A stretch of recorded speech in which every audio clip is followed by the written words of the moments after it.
And then I knew what that was going to do to my kids, and I knew what it was going to do to my ministry and what people thought, because they thought they knew certain things, and people began to whisper and people began to say a lot of different things, not completely understanding what was going on. Right. But it just affected everything. Yeah. It affected everything. My life really did suffer a lot. Yes. It did. That. And I'm sure his did too. Did too. His did too. But again, I'm so grateful that we got to the point where we can actually say that we are friends. In fact, I interviewed him. He's on my podcast. I did interview him once before, but we're gonna forever be connected. I need people to understand that. Although he's remarried, I'm remarried. We're gonna be forever connected. We got children, we got grandchildren, and there's always gonna be a love there. There's always, and you can say that. People can say that if you want to. No, we don't love her. That's over. That's crazy. No, we were connected. That is a soul tie that will forever be. We got children and grandchildren. We got a connection. He was my first love. He was my first. Yes. Everything. Yes. You know, and so I don't want anything to happen to him. I want the best for him, and I know he wants the best for me. And we can get together with the kids and the grandkids and have a good time, genuinely, you know, love each other. And not even have to worry about all the extra. Right. Don't have to worry about any of that. Because people, this getting divorced and have to be enemies after that is crazy all from the devil. Me. I mean, that's crazy. That's all from the devil. Yeah. You can be divorced and be friends after that without any hanky-panky, without trying to look at each other like, ooh, lustful and all of that. When you are in God for real, when he is truly your God and he is truly your Savior and you are truly a servant of his, you can live peaceably with your ex. Amen. And be friends even. Yeah. All of this hateful attitude, you gotta not like this one and that. And that's all from the devil. That's exactly right. And that's what I didn't want. I did not want that. And especially for my children. I didn't want them to see that. I didn't want them to see us, you know, yelling and arguing and cussing and all the stuff that you see exes do. Me, I'm a Christian. Why would I act like that? And so I wanted them to see something different. So I always try to make it easy for him. I didn't say, you can't come get your kid unless you pay my child support. Oh, jeez. Just crazy. That is my child that way. You know, trying to hurt him. And so I always try to tell, no, don't you say that about your daddy. You respect your daddy. That's what I did, you know. And so now we can all get together. His wife understand. Hope she's understanding. But my husband definitely, he understands. That's just what it is. That's what it is. And you can say, you know, I don't want you talking to him. I don't want. That's just craziness to me. It is. That's family at this point. It's family. It is family. Yeah. You've been in a relationship with this person since they were you were 13 and they were 17, and now we 60. Come on now. I mean, right. You see what I'm saying? It's crazy. That speaks of a relationship that you are having. You and the devil is playing in your mind. When you can't move past hurts and things like that, you are not letting God work with you. Amen. You know what I mean? So true. That is so not letting God work. It's just unnecessary. It just causes unnecessary friction and strife and all that. And the Bible says, as much as lies within you, he wants you to live peaceably with all men. And so that's what I want. I want to have peace with all. I had to make sure it was okay with my husband, you know. Yes. But he understood. I told him, like for instance, you know, when me and him did separate, his mama still my mama-in-law. Right. His daddy, that's just it. Yeah. I'm not gonna, and I had to tell him. You still for now. This relationship. Yeah. I'm not gonna cut him off. But that's crazy. That's crazy. I don't. I love her. She was my mother-in-law. I love him. He's my father-in-law. You don't cut it off. No. You know, I was truly connected with them, and people had a problem with that. They would see me go over there to their house and just whispering in the street, like, "Why is she going over there? Why is she?" Like, what? Don't let the devil use you, people. Yeah. Come on. I'm telling you, but I did. But it made me like start backing away though. Like people talking about it made me back when I felt bad about that. You know, don't do that. I mean, I am fully persuaded that if I'm not doing anything wrong, now if I look like I'm doing something wrong, I might make an announcement. Right. Say, hey, I'm gonna be doing this. Yeah. Y'all might see it, but I'm not doing nothing wrong. Right. You know, so y'all just so y'all know. Yeah. But I'm not doing anything wrong, and I'm still loving my in-laws. Yes. Like I've loved them for 100 years. Why I'm gonna stop loving them just cause me and her son is divorced? No, not gonna happen. Not gonna happen. That's not. That's not logical to me. Yeah, that's not gonna happen. Right, that's not gonna be. And then my new husband, because it was foreign to him dealing with somebody like me, where I want to, still love people, like, because he's used to people just cutting them off, hate everybody, delete numbers. And when he came to me, he's like, it was kind of weird and foreign, so it took him some adjustment. But he saw, oh yeah, they pretty cool. So now he's able to see, and even he had a relationship with my ex mother. I didn't call her my ex. That's my mother-in-law, my father-in-law. Because that's just, we're forever connected. I got their grandkids. They came out of me. Yes, they came out of you. They came out of me. So you can't dismiss me and say I'm not important anymore. Right, you can't. Yeah. Like I said, all of that is just of the devil. Don't let the devil. We allow Christians. That's right. We allow the enemy too much say so and rule over our actions and what we do. Yes. And that is so true. And we allow it. We need to stop. Mm-hmm. We do. Because we do have the power and the authority to not allow him to, to take and rule. That's so true. That's so true. But yeah, I went through you all went of through that. Yeah, girl. Well, I'm thankful you made it on the other side. I made it on the other side of that one. It's like of that one. Oh, right. But God still came in. Like I said, God been merciful and showed me grace. And then even when I still make mistakes and stuff. Yes. It didn't end there. It didn't. That was the beginning, because that's all I knew. 13, I would have been in that relationship. Yep. And then again, you got to think about me, making that vow within myself that I'm going to be a married woman. My kids are going to have a father. There's going to be a father in the home. They're not going to recognize me as single. And then in the church, people talk more about married people, because, it's a good thing to be married. It's a good thing to be married, and talk about the bride of Christ. It's just all in there. Yeah. And so I wanted to be in there. So I felt like I was something, because I had a husband, right? And so now I don't have one. So now you like me. The rest of us beautiful people. Yes. Only for a short time. So you want to get into that? No. Okay, then. I will. And so, all right. And so again, we already talked about the vows that I made within myself and the embarrassment that I had about being a single woman, which is crazy to me now. But I'm glad you've seen the light. Oh, girl, I see the light. Yeah. But sometimes it take you going through before you see it. That's true. But so then here I am, this single woman out here dating. Mm-hmm. I'm used to being able to, be with a man when I want to and all of that. And so now I don't have that. So here I am by myself. It's a struggle. Right. So the struggle is real. Yes, it is. So what am I going to do? So I don't want to live a life, first of all, in fornication, because again, I want to make sure I serve God. Exactly. And all of that. And so I'm dating and everything. And then I'll start dating this guy. I had other dates and everything too, so I'm not going to act like I didn't. Mm-hmm. But I started dating this guy. I met him at Walmart. But I had actually seen him at a church that I had been in. Right. I didn't remember that I had seen him until he was like, oh, yeah, I saw you at that church that I went to. Mm-hmm. And then I was like, oh, okay. And he's like, you want to go? I was just shopping in Walmart because it was a lonely night. Mm-hmm. I was by myself. I was recognizing being single, real bad that night. The kids doing their own thing. And so he wanted to go on a date. And so I was like, okay. First I called Kayla. I was like, Kayla, this dude, do you remember this guy? Whatever. And she said, he want to take me out on a date now. She said, Mama, go. I was like, I don't know. You think I should? So I went ahead and did it. Mm-hmm. And so I went on a date with them, and so we ate and all this kind of stuff like that. And he had a heavy accent because he was from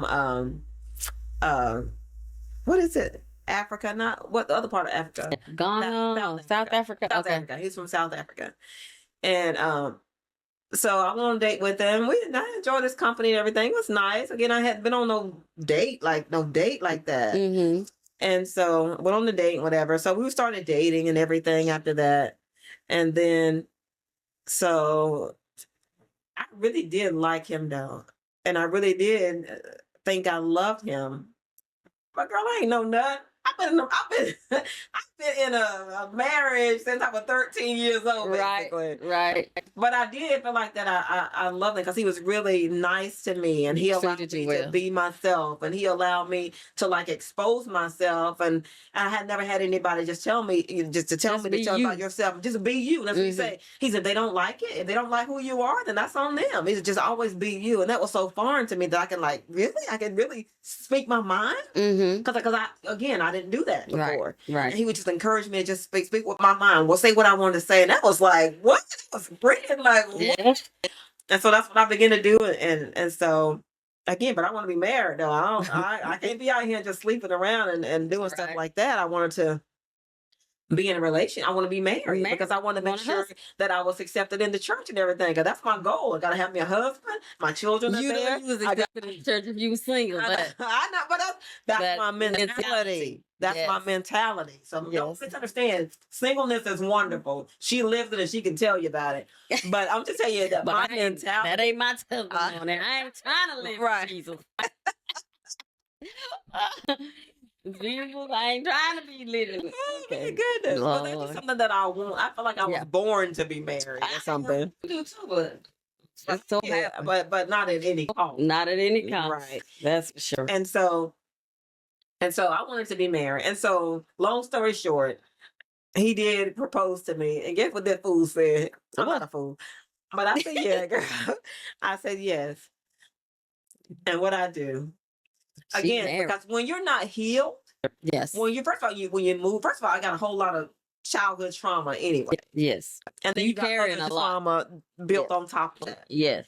And then here I am now out on my own to make decisions for myself. And I made some terrible decisions because I was trying. I remember how messed up my mind was. And one thing about me, I love journaling, and I would journal and write because I go back and read some of that stuff. I was crazy. I was crazy because I was literally trying to find who I was. Yes. Like, what do I like? Do I even like this? Because I did not know. You didn't know. I had no idea. And so, long story short, guess what I did, child? I married him. Yes. And he was. Yes, you did. I married him. I think it was on a Friday night. We met at our church, and one of the pastors there married us. That was so bad. Because my youngest daughter had no clue when she found out. She was outside. They were having vacation Bible school or something. I know it's ugly, Leandria. She had no clue. And so after I did it inside the church, and Kayla and Chris was in there, and then we came out, and then the other kids say, your mama got married. And Chelsea was like, what? Who? And she come up there. I felt like I died right that moment because that's when I realized, what have you done? What are you thinking? But my mind was all over the place. I'm serious. You go through a crazy period. Seriously. That's so true. And so I did it, and then trying to explain it to, oh my God, I can just see her face. Trying to explain that to her as I get in the car with him, as we go, like, riding off into the sunset.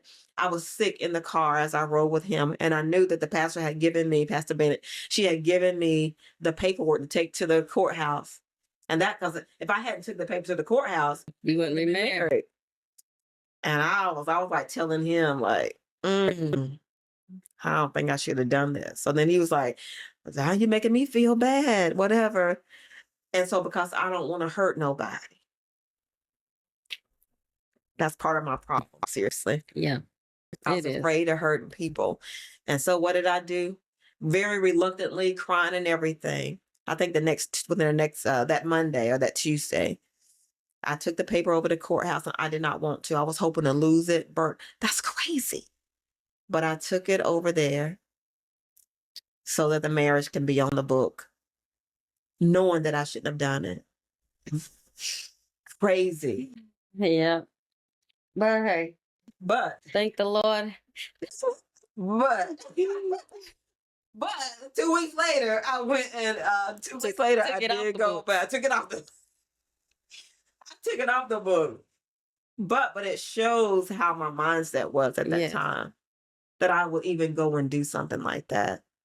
I'm hurting him. He's sincere. He's ready. He's loving me and all of that. But I wasn't in no position. I was conditioned. You were in no frame of mind to be able to even make a decision like that for myself. Obviously, obviously. But that's what I did. So I technically married somebody a second time. I mean, yeah. Just for 2 weeks, though. Just for 2 weeks. It don't count. No, they consider that an annulment or whatever. But I did do it. And I'm sure that caused some type of issues with Chelsea, who's my youngest daughter. We've talked about, I had to go back and apologize to her, especially for so much. So much. It just shows you how the enemy, it can. Once he get, into your life, starting young, you can see his hands all over your whole life. Because you can see how you wanted something so bad. He showed you a picture of what you didn't want so bad, that you wanted something else so bad at any cost. So I went to the other extreme. Yeah, he went to the other extreme, and it was all his doing, because he took a child's wanting that never grew up. Yeah. Because it was a wanting from a child's standpoint. You know how you never forget that first love and that first, when you fall in love the first time ever. Well, you was too little, but when you fall in love for the first time, the way it feels. Yes. You want that kind of feeling every time you fall in love. Right. But it's not always the same. It's like that drug when you hit it the first time, they say people chase that one, trying to get that same one. Mm-hmm. He was doing that with you, as far as you wanted that thing so bad that you were doing anything to get it, like it was a drug. Yeah. But I was also trying to say, it is. I hate that. But at the same time, because he was just messing up my mind so much, again, because it's like I was trying to do the right thing. It's the right thing to get married, right? You don't want to have sex. You don't want to be fornicating. You don't want to live with nothing. So it's like, so I had that. Because the church is already talking about me. And I said, the people around talking about it. I done got a divorce. So maybe if I get this one, it'll be good again. And all of that's the devil messing with you. It'll be good again. I can be accepted again. And I can, do whatever I need to do in the ministry and everything. Because they consider me good now. But you was always good. That's him talking to you again. Antagonizing you. That's what it is. Antagonizing you. I just hate him. Because I know if we listen to him, he can cause so much wasted time and detriment to our lives. Wasted time. So I wasted a lot of time.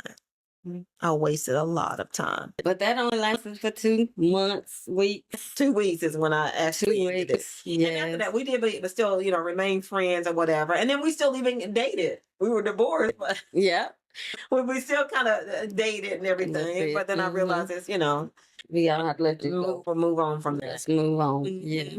But yeah. Child. I told you, girl, that's a lot. It's a lot. Jesus. Well, tell me, what was your woman at the well experiences? Have we got to that yet? Well, we've been so many. And that's the thing about the woman at the well. He meet you everywhere, Mom. Yeah. That's the thing about the woman at the well, and that's the reason why I have the podcast called The Woman at the Well, because of everything that I've gone through. And I realize that so many women have gone through similar things, some worse, some not so bad, but we all go through different things. Yes. And then we felt like that I'm unusable, because I went through that period where I felt so guilty, like, God ain't gonna use me. Look at this. I'm just a has-been. I'm just used goods. Just all those things that I was telling myself, And so all those things, although I went through those things, those were my woman at the well. That's my journey, woman at the well journey, right? Yes. But then I kept on going, and even after that, I was really trying to just focus and get my life good with God. That became my focus. But at the same time, I was still on this journey, still trying to discover who I was. I still was not confident. I still was not sure. I was still making some poor decisions. I didn't trust myself. Yeah. At that point, when I didn't trust myself. And so I still end up making I still made some stupid decision that I should not have made. Like I couldn't see clearly for some reason. Again, because even though I had left him, I still wanted to be married. Yeah. And since I wanted to be married, I hate that so bad. I hate that because I know a lot of women may be feeling that way now. A lot of the women that may be in church, they're feeling that way now. They want to be married, and so they're willing to accept anything so they can be married. I'm going to say this, and I want it. Don't hurt me. It ain't going to be, it's going to sound ugly. Just say it, girl. But I know you will get it, but I hope they can get it. Okay. The enemy used something so wonderful. I want to be married. There's nothing wrong with that. Yeah. God ordains marriage. He loves it. Mm-hmm. He loves family. He loves unity. He created it, right? Yeah. And he perverted it in your life. He did. He did. He took that simple wanting and that simple thing that all girls want, most of us want as little girls, to be married and have a family, raise our family, serve God. And he perverted that in you. He did. And he made it to where it was a thing that ruled and destroyed most of your life. And tried to destroy you. Yeah. By that simple, I want to be married. Wow. He perverted that wonderful thing for you. Because he used it as a tool to try to kill you. Yeah. He did. He really did. And I can see. I don't even know now, and this is just us girls talking. I don't even know now, outside this actual podcast, have you found yourself? I think I have. It's good. I think I have. I'm so excited. Yeah. That's good. Because it's been a journey. And I think a lot of because of some of the mistakes that I have made, and I can look back and now I can see clearly, like, oh my God, girl, who were you? You know, I have, because literally I had to have some conversation with Jesus. I had to really have some deliverance stuff going on. It's a lot had to take place. And I had to let go of the idea, first of all, trying to please everybody. That was one of my biggest things. Big thing. I wanted to please everybody, you know. I want to make sure everybody was happy with me. I didn't want anybody talking bad about me. I had dealt with that with my mama growing up. I had dealt with, them talking about her and her being the black sheep kind of the family. And, she's the only one of all of her siblings that was never married. I didn't want that story. Yes. And so, so I had to deal with all those things. And again, me going to different, I had to talk to people. I had to talk to you. I had to talk to, a therapist. I had to just do a whole lot of soul searching. Yes. I had to do a lot of journaling. I had to do a lot of, you had to do a lot of work. I had to do a lot work. Yes. You did a lot of work. Well, I'm thankful that you didn't leave it be. Right. Right. You know what I mean? You didn't leave it be to left yourself undiscovered. Right. Yeah. Because you was in there. Yeah. The enemy tried his best to bury you. Yeah, he really did. He tried his best to bury you. He really did. But the Lord said, my seed shall remain. Yes.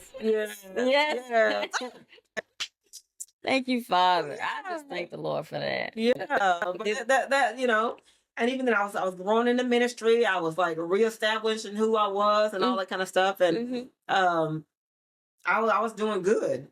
I was loving myself and all that. Still discovering who I was. I still wasn't quite there yet. I think I'm more now. I know more of who I am now than I ever have. Yes. Yes. Right. Even going into the marriage that I am in now.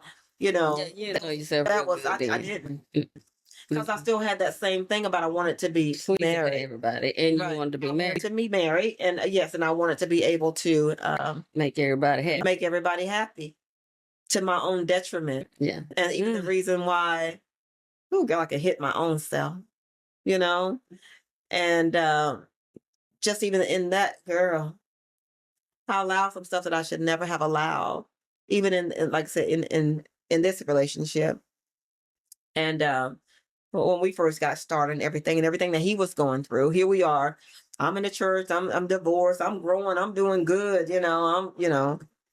I'm doing good. I was dating, whatever, but my focus was on God and my children and just trying to make it and work and all that. And so I started to, I'll just really taking good care of myself. And then I don't know if I even want to get into all that. But, you don't have to. Yeah, but just a lot happened. Yeah, a lot happened. So a lot happened, and some things that I did not see, and I know some things that you had warned me about, and I ignored. And because of my confusion, because you wanted to be married, I wanted to be married. That's the ultimate stupid. That's the ultimate goal. And so even when you were warning me about certain things, I was like, everybody just jealous of me. They just mad because they don't have. Girl, I wanted to punch you in your throat. Well, everybody just jealous. I was just blind. You was. But you got to understand this too. It's part of. I could be easily manipulated then. Yes. Why? Not by a woman, not by anybody. But a man you can. But a man in authority. Right. And not a man that want to just get me in the bed. It's a man that I can see a potential in marrying. Because I'm not the girl. I'm not going sleeping. That ain't me. Right. I'm not going around sleeping with men and all that and living this life being saved and sleeping. I'm not. That's not me. Married. I want to be right in God's eye. I want things to be right. Right. Right. Right. And so when I saw that, people can say certain things and I can see red flags like everywhere going off everywhere. And I would dismiss it because I wanted to make sure that they're happy, that they're okay. And then that's when I start again, putting myself to the side. I'm not important. I'll be okay. And then I have this gift or this curse where I'm able to adapt to anything. What you want, how you want me to live, how you want me to be. And again, I get pushed to the background. I don't know. I still don't know who I am. I have to push that to the side. What you like to do? You like to watch that? I like that too. Let's just watch that. You like what you eat? That's what I eat. Really? Like seriously. Wow. And so I don't know what do I like that? I don't even. And so I stopped my diet change. Everything began to change because I'm trying to just be. I don't want to cause no friction. I just want love peace me and quiet. Just love me. Just love me, girl. Oh, so many women are living like that. So many women are living like that. Oh my God. That is not good, sis. It's not good. And even again, when I saw the red flags and the things and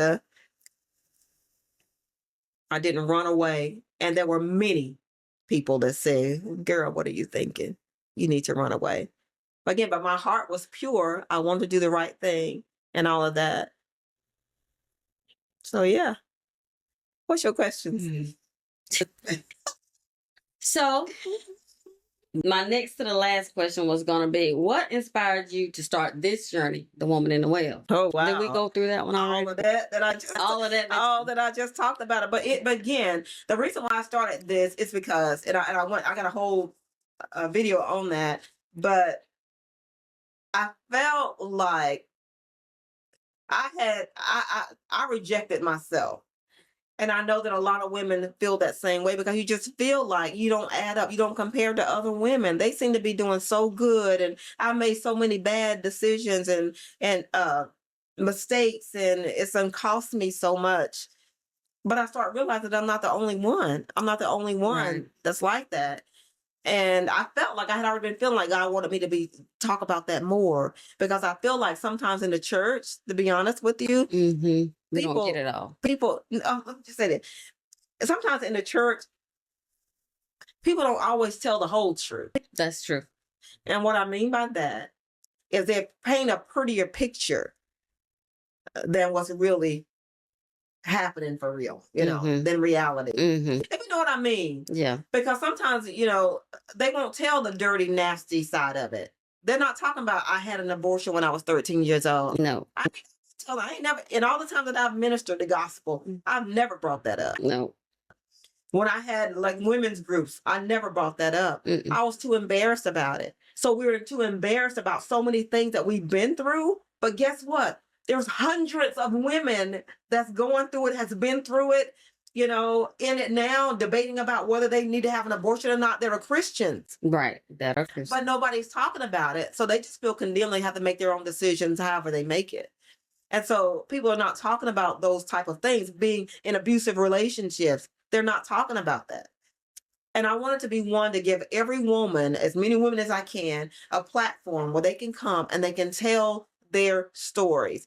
However they want to tell it, they can tell their stories so it can help free them. Every woman who come and talk about it, they say, I feel so much better. So this was good for me. Yes. I remember one person talking about, one person, I'm going to say her name because I did an interview, Pastor Bennett, Gwen Bennett.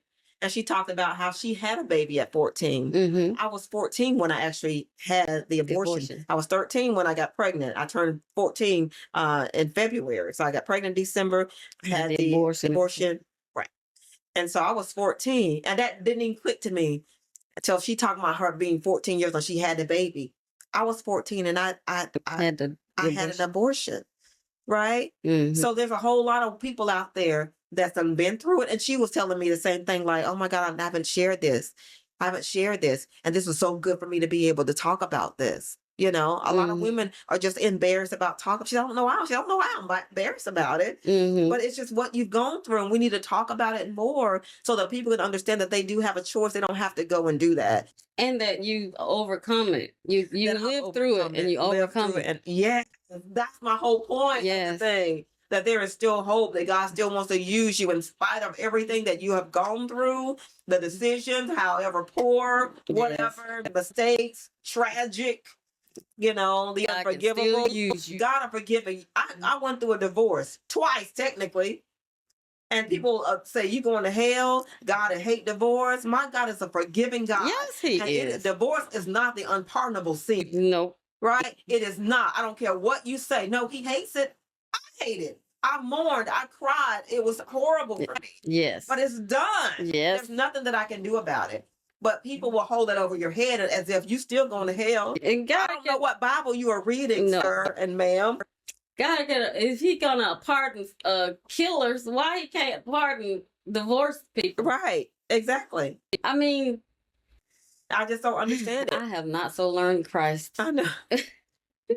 I'm like, they reading the wrong Bible. Exactly. So I want people to know that if you are divorced, even if it's multiple divorces, in my case, even though I know it's technically 2, it almost was 3, but grace of God. God is good. Yes, he is. But that's a whole nother testimony. Yeah. And even people who have an abortion, I want them to understand that God will forgive you for that. Mm-hmm. Even that's not the unpardonable sin. No. Not that you're going to keep it and use it as birth control and keep doing it. But if you're really godly sorry, God will forgive you. God will forgive you. And so, yeah. Do you want to wrap this up? You want me to get to my last question? Whatever you want. Or do you want to? Go ahead. Well, is there anything you want to share with us about this current marriage?